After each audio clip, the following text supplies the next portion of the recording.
Detail में आपको बताएंगे कंपनी के बिजनेस के बारे में, कंपनी के बिजनेस ऑपरेशंस के बारे में, कंपनी के फाइनेंशियल्स के बारे में, ताकि आप एक इन्फॉर्म्ड डिसीजन ले सकें कि आने वाले टाइम में क्या आपको यहाँ पे इन्वेस्टमेंट करना चाहिए या नहीं इन्वेस्टमेंट करना चाहिए।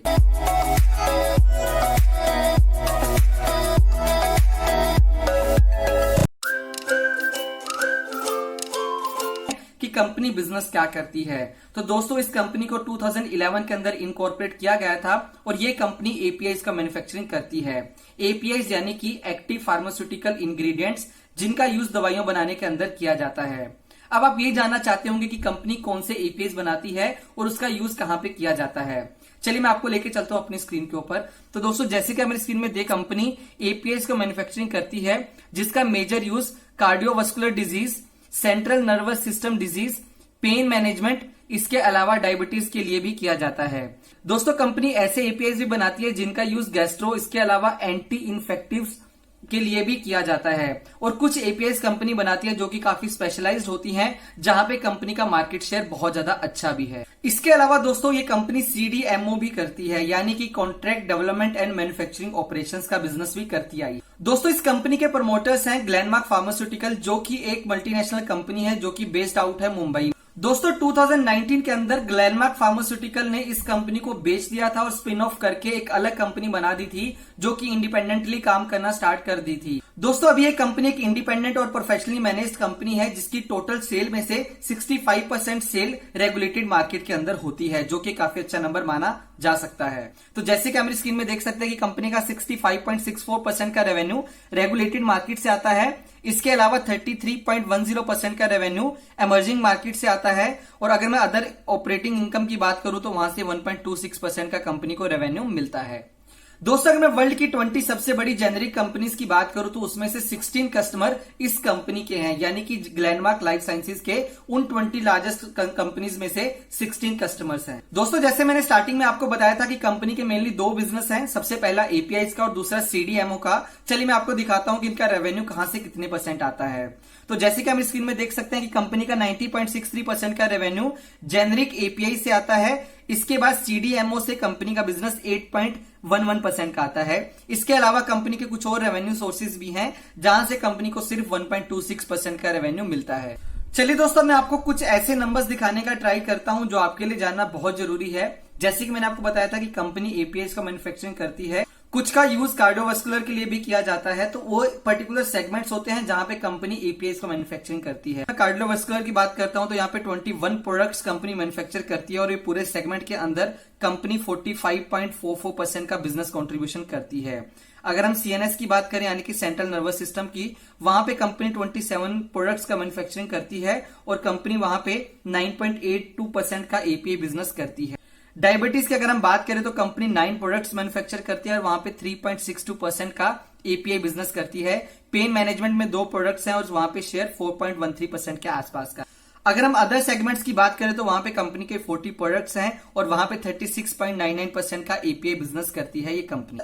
चलिए अब इसके बाद बात करते हैं इंडस्ट्री के बारे में। तो यहाँ पे एक्सपेक्ट किया जा रहा है कि जो एक्टिव फार्मास्यूटिकल इंग्रेडिएंट्स की इंडस्ट्री है ये आने वाले टाइम में 6.2% के कंपाउंडिंग ग्रोथ से ग्रो कर सकती है और ये एक्सपेक्टेड है कि 2019 से लेकर 2026 तक यहाँ पे 6% के ऊपर का कंपाउंडिंग ग्रोथ रहेगा। दोस्तों जो 6.5% का कंपाउंडिंग ग्रोथ का नंबर है वो ग्लोबल एपीआई मार्केट का है, लेकिन अगर मैं इंडियन एपीआई मार्केट की बात करता हूं तो यहाँ पे जो कंपाउंडिंग ग्रोथ एक्सपेक्ट किया जा रहा है वो 9.5% के आसपास का है, यानी कि ऑलमोस्ट 40% ज्यादा ग्रोथ एक्सपेक्ट किया जा रहा है कि इंडिया की एपीआई मार्केट में होगा as compared to global markets. अभी तक हमने बात किया कंपनी के बिजनेस के बारे में और मैंने आपको बताया इंडस्ट्री के बारे में। चलिए अब कम टाइम लेते हुए जल्दी से मूव करते हैं कंपनी के फाइनेंशियल नंबर्स के ऊपर और जाके देखते हैं कि कंपनी ने पिछले कुछ टाइम के अंदर कैसा परफॉर्मेंस दिया है।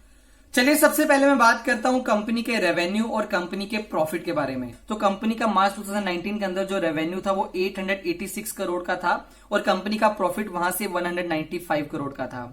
अगर मैं 20 की बात करता हूं तो कंपनी का रेवेन्यू बढ़ के 1549 करोड़ पे चला जाता है और कंपनी का प्रॉफिट भी बढ़ के 313 करोड़ पे पहुंचता है। 2021 के अंदर कंपनी का रेवेन्यू के अंदर और जंप देखा जाता है जो कि 1885 करोड़ पे पहुंचता है और अगर मैं कंपनी के प्रॉफिट की बात करता हूं तो वो 351 करोड़ पे पहुंच जाता है। तो अगर हम पिछले 3 साल की बात करें तो कंपनी के रेवेन्यू के अंदर, कंपनी के प्रॉफिट के अंदर लगातार जंप देखा जा सकता है। वहीं पे कंपनी के एसेट्स भी लगातार पिछले 3 साल के अंदर ग्रो किए।